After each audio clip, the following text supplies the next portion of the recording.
We read news every day. News that's informative, but rarely encouraging. The InterMountain Christian Newspaper aims to change that. They present the news you need to know, from what's going on in your community to your world, with encouraging words, motivation, and the resources you need to make positive changes in your life. What is your local government doing that you need to know about? What's happening in your community you need to be a part of? Whether it's a story from your neighborhood, a national story, or an encouraging word, you'll find biblical issues of everyday life in the InterMountain Christian Newspaper. InterMountain Christian News is produced and supported by the work and donations of individuals and churches.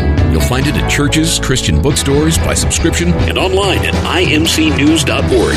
To find out more about supporting this local resource, go online at imcnews.org or call InterMountain Christian News in Boise, Idaho at 208-703-8688.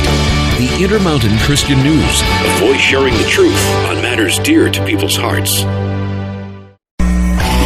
Are you tired of the secular news? Do you want a Christian view of politics?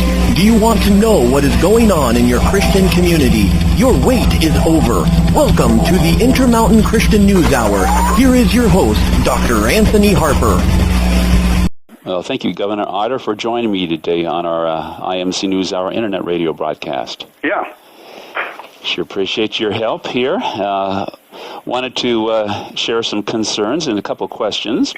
Okay. And that being, Christians in Idaho are concerned about the state of our state and nation and believe that from the preamble of the Declaration of Independence that we are endowed by Jesus with certain unalienable rights, that among these are life, liberty, and the pursuit of happiness. And it goes on to say in the preamble that to secure these rights, governments are instituted among men, deriving their just powers from the consent of the governed. That whenever any form of government becomes destructive of these ends, it is the right of the people to alter or to abolish it, and to institute new government, laying its foundation on such principles, and organizing its powers in such form as to them shall seem most likely to affect their safety and happiness. And with that in mind, I've just 4 questions. What will you do as governor of our state to defend our state rights and to stand up to federal judges in protection of our state law of godly marriage of one man, one woman? That's the first question. Well, in a broader sense, Reverend, we challenge almost every federal law or every federal rule or action that comes out of D.C., whether it has to do with marriage or if it has to do with natural resources or the Endangered Species Act or the Department, the Environmental Protection Agency. In fact, I can't tell you how many challenges we've made, but specifically to the question that you asked. In 2006, Idahoans voted overwhelmingly, like 65%, Reverend, to add to or to amend our Constitution, Article 3, Section 28, which basically says we define in Idaho and for Idaho marriage is that between a man and a woman. That's it. That's what I'm being sued over.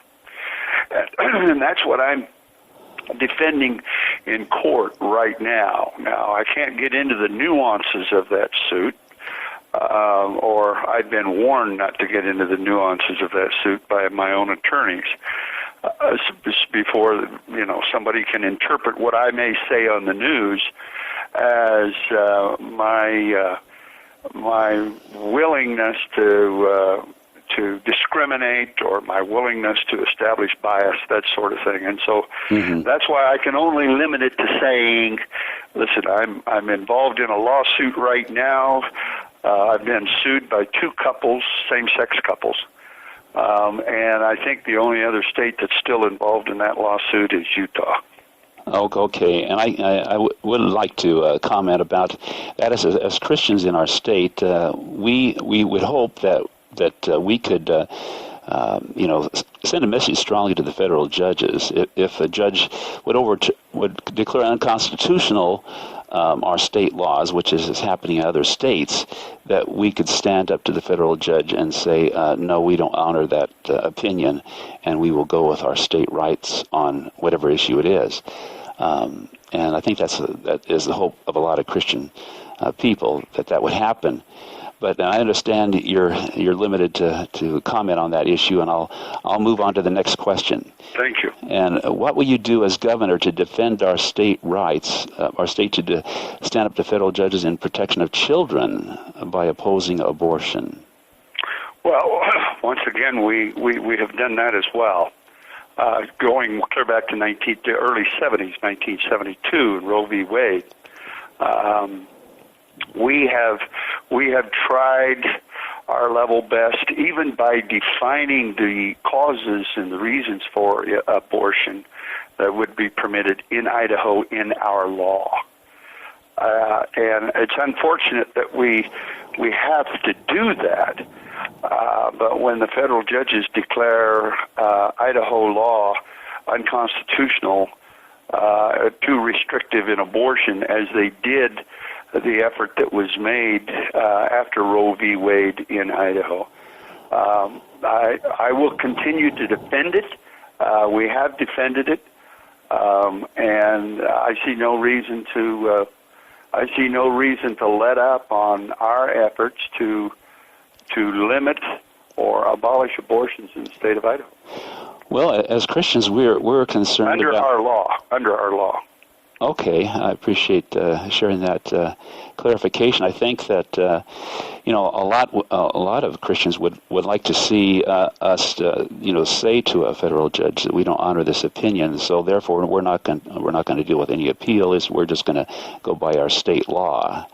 And I think there could be a concern by some states, for Idaho might be one of them, that there might be a threat from the federal government to remove funds for our state. Well, that's usually the threat. when they don't get their way from a state, what they usually say is, in fact, I vetoed a bill one time when a federal government edict came out. It happened to be on transportation. Mm-hmm. And an edict came out, and I was a lieutenant governor. The governor was gone, and it threatened us with $14 million if we didn't comply. I vetoed the bill. When the governor came back to Idaho, the legislature passed a new bill, and they went ahead and passed it. But it was just blackmail, yes. And that's the way they do it all the time. They get us hooked on some of these. Actually, they get us hooked on our own funds. You know, the $2.6 billion that comes back to Idaho in federal funds every year for all these agencies or everything, you know, that was part of the $7.2 billion that we sent him in income tax. Mm-hmm. You know, along with that issue, if the federal government threatened our state or any other state, I wonder if the states could just say, then we won't send tax dollars to the federal government. Well, that's an interesting question, because under the 16th Amendment, Congress does have the power to lay and levy taxes and collect same. And then they gave the IRS the power to enforce, to promulgate rules and regulations that were necessary to carry out the 16th Amendment. Right. So that'd be a good question. I can't answer that question. Well, it would depend upon what the legislature wanted to do. I mean, if the legislature wanted to pass an enabling and defensive legislation, directing our resistance to that, I wouldn't have a problem taking a good hard look at it, and probably. I don't know. Well, don't know what the legislation would be, but normally I would probably say, whenever we can resist the federal government, let's do it. Yeah, I understand. I appreciate your willingness to stand up on these issues. And another question would be, as governor, what would you do to defend our state rights in standing up again to a federal judge that would declare unconstitutional Christian rights or Christian businesses and ministries to operate according to their spiritual convictions? Because we see a lot of that happening throughout our nation. We've got the Hobby Lobby cases being at the Supreme Court right now. Yeah, we joined in the Hobby Lobby case on the side of Hobby Lobby. Okay, this is a real serious concern, I know, for a lot of Christian people. And in New Mexico, recently a federal judge nullified the right of a Christian business owner to deny service to same-sex people. Yeah, well, I would question that on a different. I'm not a lawyer. Are you a lawyer? I'm not a lawyer. I'm not a lawyer. Sometimes I wish I were. But I'm glad I'm not, because then I'm not limited by all of that stuff that they learn in college, which I think in many cases is a lot of stuff that hasn't got anything to do with the Constitution. Right. But I would say that you cannot extend a privilege or a right to any group or any person. The government can't, without taking rights or privileges away from others. And so my right in my belief, as I think the founders intended under the First Amendment to the Constitution, and the right to practice religion, that the government can't organize a religion, I should say, was intended so that the state could not establish a religion. The intention was to keep government out of God. What they've interpreted that as is to keep God out of government. Right. And as you said, our preamble stands witness to the fact that we believe that our rights and our individual liberties and our right to self-government actually was endowed by God, and that the people that created that document called the Constitution were raised up by Him in their wisdom and in His selection to answer those very, very questions that have sustained us, or should have sustained us, for 238 years. But somehow things have gotten out of order here. Checks and balances are eroding at an alarming pace. Well, that's why almost every election that I've run based upon the 10th Amendment. I've been asked many, many times, Butch, why don't you feel the Second Amendment is the most important amendment, the right to keep and bear arms? A well-regulated militia being necessary for the defense of a free state, the right of the citizens to keep and bear arms shall not be infringed. Mm-hmm. And I said, well, because number one, that is state. And if you infringe upon the 10th Amendment to the Constitution, that is, those powers not granted to the federal government by the Constitution, nor denied to the states by it, are reserved to the states respectfully or to the people. So as long as we retain our rights under the 10th Amendment, we can write the laws on abortion. We can write the laws on those things which we don't want in our society and in our culture. And, I can look a long time and still not find a source of power that the federal government is exercising in ruling on abortion. Yes, this is a crucial... It's all life, liberty, and the pursuit of happiness. Yeah, this is such a crucial issue. Most people don't see abortion as murder of children, but that's what it really is, and it's so alarming about how many children have been killed in this way, and so that's a really serious concern for a lot of Christian people, and it should be. It definitely should. It mentioned the Second Amendment rights to bear arms, how important that is in defending our rights. And, if guns or our rights are being limited or taken away, then we're in a serious problem. And I pray... See, that's when we exercise and protect our Second Amendment rights by our 10th Amendment rights. Mm-hmm. By our 10th Amendment powers. One time it was Patrick Henry said to the assembled group, he said, listen, I'm not going to sign this Constitution until you enumerate all the rights of man. And James Wilson and George Washington came back and said, we find it unwise to enumerate all the rights of man. In our effort to do so, we should leave one out. It'll thought to be the property of government. So let us suffer our burdens instead, enumerating the powers of government, and all else belong to man. Hence, that's why there is a limitation on government, not an extension, with the exception of Article 1 and the 22 things in Article 1, Section 8 of the Constitution, which says Congress has the power to do these things. Wow, and it's good for people to understand the law, our Constitution, and love to see some real good education on that in our schools more. And I know there are some free resources, free copies of the Constitution actually for people, so easily to be found on the internet. Listen, I've got a lot of stuff that. Let me send you one of my. A great friend of mine who taught me, I studied at his elbow and for years and years, by the name of Cleon Skousen. And Cleon ran a center called the Center for Constitutional Studies down at BYU in Utah. Okay. And I got so enthralled in that by 1976 that I brought one of the first constitutional studies groups to Idaho, to Boise State University.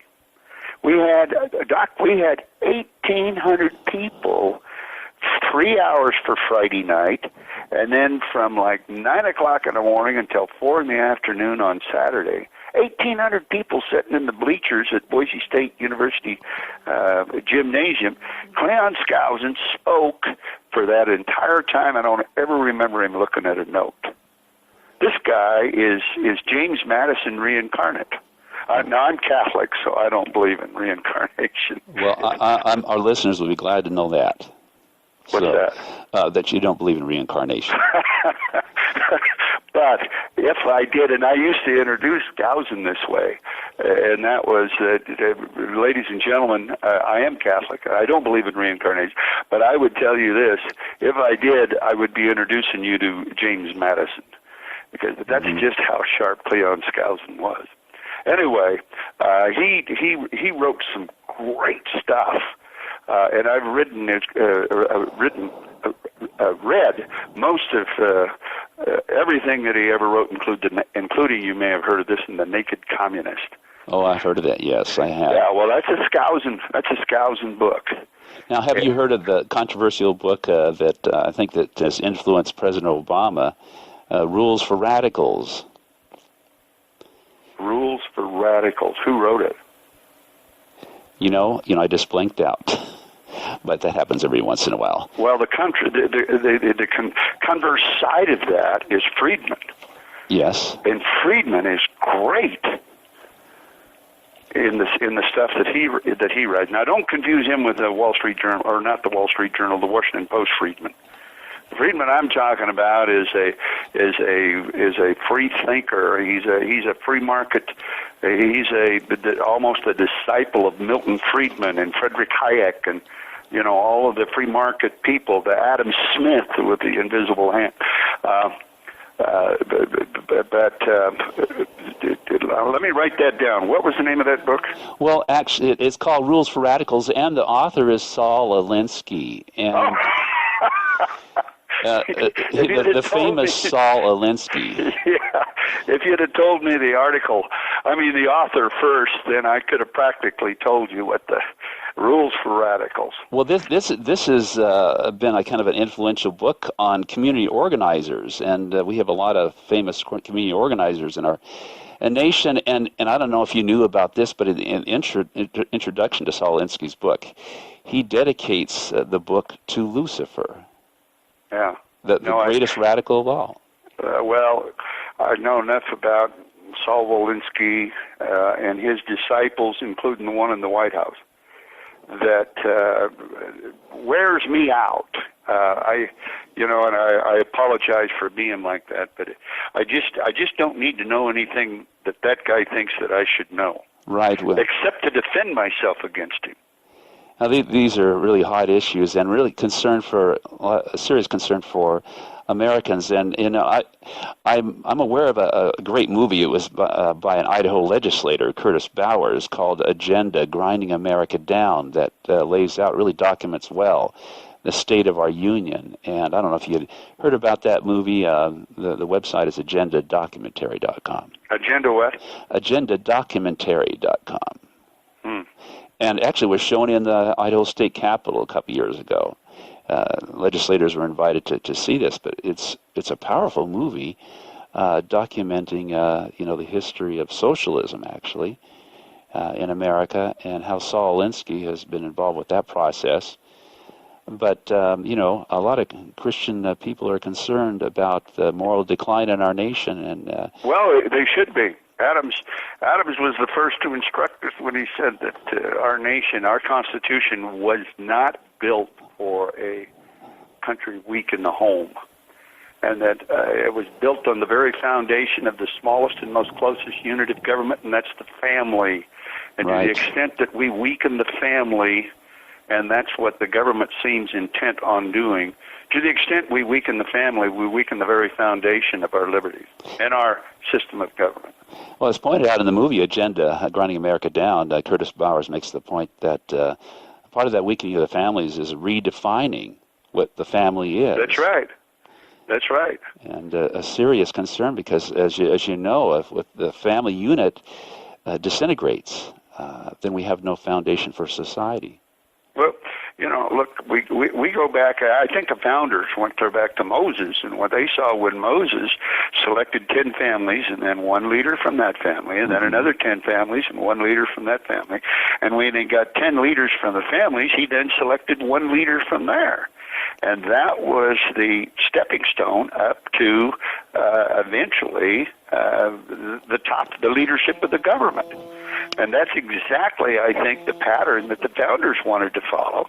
And that's why they spent so much time maintaining individual liberty and individual responsibility. But without individual responsibility, there can't be the freedom that people really want to enjoy. And until they accept the responsibility, they're not going to fully realize their liberty and their freedoms that they should. No. And I wanted to give you an opportunity to share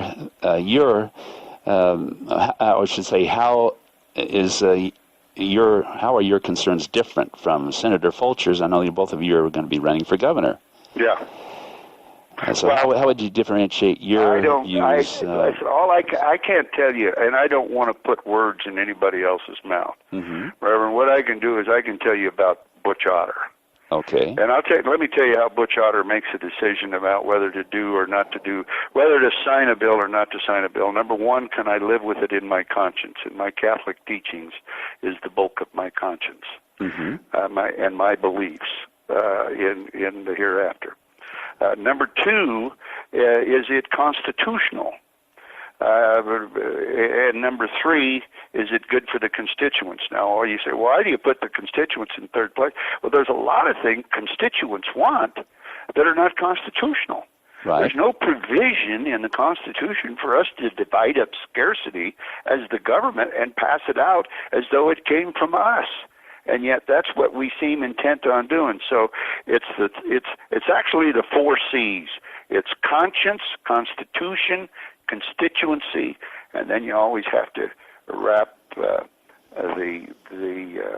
courage around those in order to follow those 3 precepts. That's Butch Otter. Well, I thank you for sharing, Governor Otter. And I would invite you to learn about our experience as a news agency at the White House and asking questions of our Christian concerns for America. I don't know if you've seen our website. It's imcnews.org, but we have a challenge, there at the White House to make a difference. And sad to say that a lot of the news reporters there at the White House aren't willing to ask challenging questions. Well, because what's their basis for asking questions? I can tell you my basis for answering questions, I just did. It's the 4 C's. Right. But what's their basis for asking questions? For those people that they like and they agree with, they give them the softball. And for those people that they disagree with, or they want to defame, or in some way they want to discredit, those are the ones the question is, when did you quit beating your wife? I've heard that question before. Well, I've heard a lot of them very similar. I got to run, Reverend. Well, it was good talking to you. Thank you, Governor Otter, for sharing with our listeners today. You bet. Appreciate it. Bye-bye. I'm Dr. Anthony Harper here with the InterMountain Christian News Hour, wanting to share the gospel message with you. It is clear that you hear the message and respond as soon as possible. In John 3:16, it says, "For God so loved the world that he gave his only begotten Son, that whosoever would believe in him would not perish, but have everlasting life." Please humble yourself today and admit your sins and ask Jesus to forgive you of your sins and be your Savior today before it's too late. If you died today without Jesus, you would be lost forever in hell, which does exist, contrary to what you've heard from Oprah Winfrey and so many others. Please respond today. To learn more about having a relationship with Jesus, you can check out our website, imcnews.org, and at the top left of our website, you'll see a Who is Jesus banner ad, so you can click on that for more information. Also, you can call 24/7, this toll-free number, 1-888-NEED-HIM. And there's also a website, www.needhim.org. Once again, that 24/7 telephone number, toll-free, 1-888-NEED-HIM. We read news every day. News that's informative, but rarely encouraging. The InterMountain Christian newspaper aims to change that. They present the news you need to know, from what's going on in your community to your world, with encouraging words, motivation, and the resources you need to make positive changes in your life. What is your local government doing that you need to know about? What's happening in your community you need to be a part of? Whether it's a story from your neighborhood, a national story, or an encouraging word, you'll find biblical issues of everyday life in the InterMountain Christian newspaper. InterMountain Christian News is produced and supported by the work and donations of individuals and churches. You'll find it at churches, Christian bookstores, by subscription, and online at imcnews.org. To find out more about supporting this local resource, go online at imcnews.org or call InterMountain Christian News in Boise, Idaho at 208-703-8688. The InterMountain Christian News, a voice sharing the truth on matters dear to people's hearts.